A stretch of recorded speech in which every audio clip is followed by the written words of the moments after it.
Iran যুদ্ধে দেশটির মিত্র রাশিয়ার সরাসরি দেখা নেই, আছে তবে শুধু বকাবাজিতে, কিন্তু মাঠে নেই।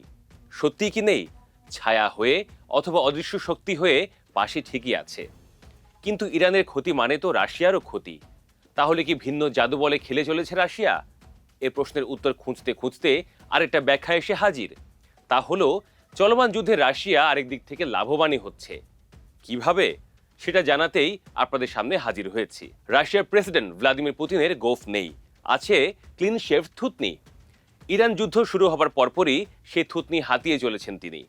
তার লোকসানের কথা আপনারা জেনে গেছেন এতক্ষণে। এবার শুনুন তার লাভের গল্প।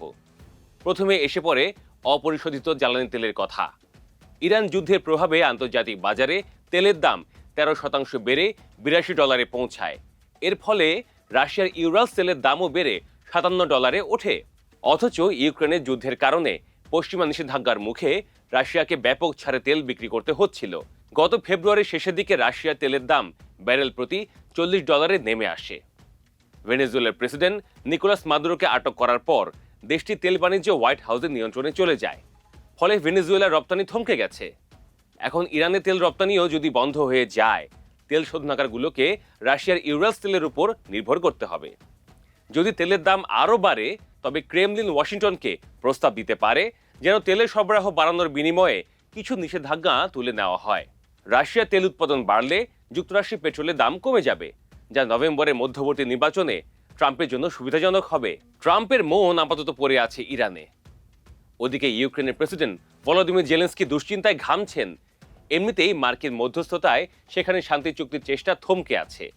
আর মস্কো বারবার কিয়েভকে ডোনেস্ক অঞ্চলের নিয়ন্ত্রণ ছেড়ে দিতে জ্বালিয়ে মারছে। তাছাড়া ইউক্রেন আকাশ প্রতিরক্ষা ব্যবস্থার জন্য আমেরিকান ইন্টারসেপ্টরের সংকটে ভুগতে পারে। বিশ্লেষকেরা সাবধান করছেন, যুক্তরাষ্ট্রের প্রতিরক্ষা ব্যবস্থার প্যাট্রিয়ট ইন্টারসেপ্টরগুলো এখন মধ্যপ্রাচ্যে আমেরিকার বন্ধুরা পাচ্ছে।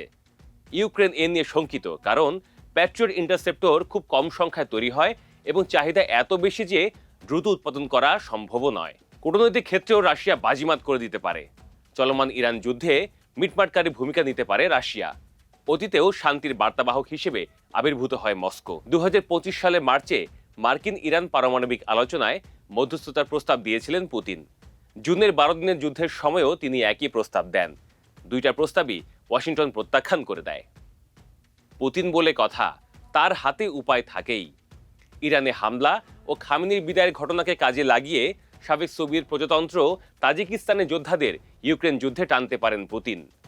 তাজিকিস্তানের সঙ্গে ইরানের ঘনিষ্ঠ সাংস্কৃতিক ও ভাষাগত মিল রয়েছে।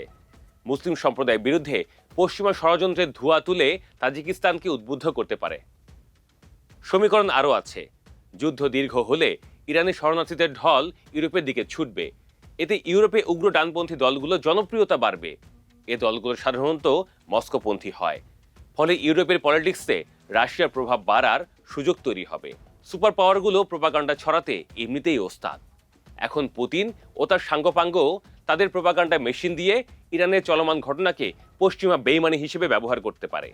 এরপর উদ্ধারকারী হিসেবে হাজির হতে পারে।